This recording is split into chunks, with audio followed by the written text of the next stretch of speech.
Hello all, welcome to Aarthi thought of talks. நாம் இன்றைக்கி என்ன பார்க்க போகிறோம் அப்படின்னா, குஸ்கா எம்டி பிரியாணி எப்படி பண்ணுறதுன்னு தான் பார்க்க போகிறோம். நான் வீட்டில் செஞ்சுருந்தேன், நல்லா வந்திருந்தது. அந்த வீடியோ தான் நான் உங்களுக்கு அப்லோட் பண்ணுறேன். வேணும்னா நீங்கள் பார்த்து யூஸ் பண்ணிக்கோங்க. நான் இப்போ ஃபஸ்ட்டு அடுப்பை ஆன் பண்ணிவிட்டு குக்கர் அடுப்பில் வச்சுட்டு லைட்டாக சட்டி காஞ்சதுக்கப்புறமா எண்ணெய் ஊற்றிருக்கேன். நான் நல்லெண்ணெய் ஊற்றிருக்கேன். நீங்கள் வேறு ரீஃபைண்ட் ஆயில் ஊற்றுறதுனாலும் ஊற்றிக்கலாம். நாங்கள் எங்கள் வீட்டில் நல்லெண்ணெய் யூஸ் பண்ணுறதுனால நல்லெண்ணெய் ஊற்றிருக்கேன். நெக்ஸ்ட்டு பட்டை, கிராம்பு, ஏலக்காய் இது மட்டும் தான் போட்டிருக்கேன். இது கூட நீங்கள் பிரிஞ்சி இலையும் இருந்தால் ஆட் பண்ணிக்கலாம். அப்புறம் அது லைட்டாக பொரிஞ்சு வந்ததுக்கப்புறம் வீட்டிலையே அரைச்ச இஞ்சி பூண்டு விழுது சேர்த்துருக்கேன். இது வீட்டிலையே தண்ணி சேர்க்காமல் அரைச்சது, அதனால தான் அவ்வளோ கெட்டியாக இருக்குது. நீங்கள் இன்னும் கொஞ்சம் தண்ணி சேர்த்து கூட அரைச்சிக்கலாம். இந்த மாதிரி கெட்டியாக நீங்கள் அரைக்கும்போது அது அடிப்பிடிக்கிறதுக்கான சான்ஸ் அதிகமாகவே இருக்கும். ஸோ கொஞ்சம் பார்த்து கிண்டி விட்டுட்டு இருக்க மாதிரி இருக்கும்.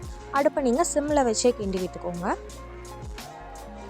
இது லைட்டாக வதங்கினதுக்கு அப்புறமா நம்ம பச்சை மிளகா ஆட் பண்ணிக்கலாம். நான் 5 பச்சை மிளகா எடுத்திருக்கேன். அதையுமே லைட்டாக இது கூட சேர்த்து வதக்கி விட்டுக்கலாம்.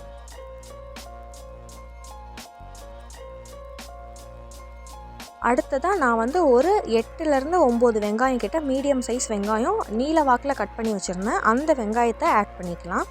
இதுவும் நல்லா வதங்கணும். கண்ணாடி பதம் வர வரைக்கும் நல்லா வதக்கணும்.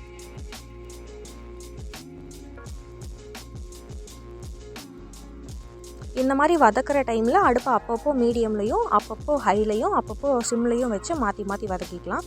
அப்புறம் தேவையான அளவு உப்பு ஆட் பண்ணியிருக்கேன். உப்பு ஆட் பண்ணி அதுக்கப்புறம் வதக்கும்போது கொஞ்சம் ஃபாஸ்ட்டாக நல்லா வதங்கும்னு சொல்லுவாங்க. அதுக்கப்புறமா நான் கொஞ்சம் கொத்தமல்லி தழை ஆட் பண்ணியிருக்கேன். நீங்கள் இது கூட புதினாவும் ஆட் பண்ணிக்கலாம். புதினா வீட்டில் இல்லை, ஸோ தட் நான் கொத்தமல்லி மட்டும் ஆட் பண்ணியிருக்கேன். அடுத்ததாக ஒரு 5லேருந்து 6 மீடியம் சைஸ் தக்காளி ஆட் பண்ணியிருக்கேன். அதுவும் வெங்காயம் மாதிரி நீல வாக்கில் தான் கட் பண்ணியிருக்கேன். நல்லா ஒரு டைம் கிளறி விட்டு அது நல்லா வற்றி நல்லா வதங்குற அளவுக்கு நம்ம வதக்கணும். அடுப்பை நம்ம வேணுங்கிற அளவு ஹையில் வச்சு சிம்மில் வச்சு மாற்றி மாற்றி வச்சுக்கலாம். அடி பிடிக்காமல் கிளறினாவே போதும். இப்போ இது நல்லாவே வதங்கிருச்சு, எண்ணெயெலாம் நல்லா தனியாக பிரிஞ்சே வருது. ஸோ இந்த டைமில் நம்ம அதுக்கு தேவையான மசாலாலாம் ஆட் பண்ணிக்கலாம். நான் என்னென்ன மசாலாலாம் இதுக்கு ஆட் பண்ணியிருக்கேன் அப்படின்னா, தனி மிளகாத்தூள், வீட்டிலேயே அரைச்ச இன்னொரு மிளகாத்தூள், அப்புறம் மல்லி பவுடர், அப்புறம் அது இல்லாமல் வீட்டிலையே செஞ்ச பிரியாணி பவுடரும் நான் ஆட் பண்ணியிருக்கேன். ஆல்ரெடி நம்ம 5 மிளகா கிட்ட போட்டிருக்கோம். ஸோ மிளகாப்பொடி நீங்கள் வேணும்னா கம்மி பண்ணிக்கலாம். நான் கொஞ்சம் காரமாக வைக்கலாம் அப்படின்னு சொல்லிட்டு தான் அதிகமாக போட்டிருக்கேன். அடுத்து நான் ஆல்ரெடி 1.25 உலக்கு அரிசி எடுத்து ஊற வச்சுருந்தேன். அந்த தண்ணியை வடிச்சிட்டு இப்போ புதுசாக அளந்து தண்ணி எடுத்துக்க போகிறேன். இப்போது நான் 3.5 உலக்கு தண்ணி எடுத்திருக்கேன். இப்போது நம்ம இந்த தண்ணியை என்ன பண்ணுவோன்னா, அந்த வதக்கிட்டு இருக்கிறது கூட நம்ம ஆட் பண்ணணும். அதுக்கு முன்னாடி இதை இன்னொரு டைம் நல்லா கலக்கி விட்டுட்டு நெய் கொஞ்சம் ஆட் பண்ணிக்கிறேன். ஏன்னா நம்ம காய்கறியோ இல்லை மீல் மேக்கரோ சிக்கனோ எதுவுமே போடல. ஸோ டேஸ்ட் கொஞ்சம் கம்மியாக மீடியமாக தான் இருக்கும். அதுக்காக நம்ம நெய்யும் கொஞ்சம் ஆட் பண்ணிக்கலாம். லாஸ்ட்டாக ஒரு டைம் கிளறி மட்டும் விட்டுட்டு இப்போது நம்ம அரிசியில் இருக்கிற தண்ணியையும் இதில் ஆட் பண்ணிக்கலாம். எல்லா தண்ணியும் போடணும்னு தேவையில்லை, 3/4 தண்ணியை போட்டால் போதும். நெக்ஸ்ட்டு இது கொதிக்கணும். கொதிக்கிற அளவுக்கு நம்ம வெயிட் பண்ணணும். கொதிக்கிறதுக்கு முன்னாடி நான் என்ன பண்ணேன் அப்படின்னா, குக்கரோட மூடியெல்லாம் ரெடி பண்ணிக்கிட்டேன். குக்கரோட அந்த மூடியில் போடுற கேஸ்கட்டை தண்ணியில் நனைச்சி அதை அதில் மாட்டி நான் ரெடியாக எடுத்து வச்சுக்கிட்டேன். மூடி வச்சு கூட வேக வைக்கலாம். மூடி வச்சோன்னா நம்ம இன்னும் கொஞ்சம் அது சீக்கிரமாக ஆவி வரும், கொதித்து சீக்கிரமாக ரெடி ஆகும். அப்புறம் லாஸ்ட்டாக நம்ம உப்பெல்லாம் இருக்கான்னு ஒரு டைம் செக் பண்ணி பார்த்துக்கலாம். அரிசி போடுறதுக்கு முன்னாடியே உப்பு, காரம் எல்லாம் கரெக்டாக இருக்கான்னு நான் ஒரு டைம் செக் பண்ணேன். காரம் கொஞ்சம் அதிகமாகவே தூக்கலாகவே இருந்தது, உப்பு கொஞ்சம் கம்மியாக இருந்தது. ஸோ அதை மட்டும் கொஞ்சம் செக் பண்ணிவிட்டு அதுக்கப்புறமா அரிசி போட்டுக்கலாம்.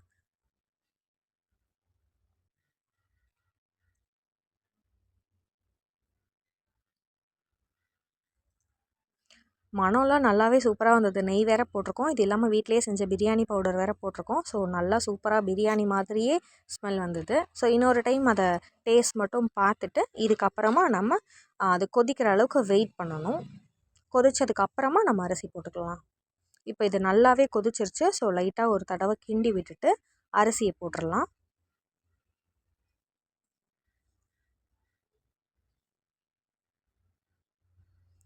இதுக்கப்புறம் அடுப்பை ஹை ஃப்ளேம்லேயே வச்சுட்டு அரிசியும் தண்ணியும் கொஞ்சம் ஈக்குவலாக ஆகிற வரைக்கும், கொஞ்சம் கெட்டியாகிற வரைக்கும் நம்ம வெயிட் பண்ணணும்.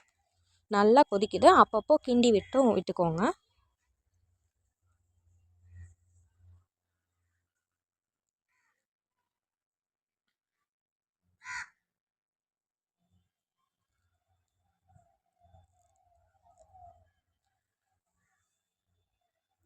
நீங்கள் கிண்டி விடும்போது உங்களுக்கே அந்த ஃபீல் தெரியும்.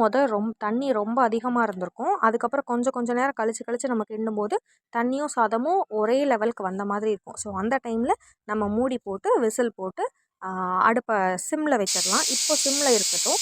அதுக்கப்புறமா கொஞ்சம் நேரம் கழிச்சு அதுவே விசில் வந்துடும். 2 விசில் விட்டால் போதும். ஏன்னா ஆல்ரெடி நம்ம கொதிக்க விட்டுருக்கோம். இப்போ எனக்கும் 2 விசில் வந்துருச்சு. ஸோ இதுக்கப்புறம் விசில்லாம் ப்ரெஷரை ரிலீஸ் பண்ணாமல் அதுவே எப்போ ரிலீஸ் ஆகுதோ அப்போ ஓப்பன் பண்ணிக்கலாம். நாங்கள் ஆல்ரெடி ஃபஸ்ட்டு எடுத்து ஓப்பன் பண்ணி கிளறிட்டாங்க. அதுக்கப்புறமா தான் நான் வீடியோ எடுத்தேன்.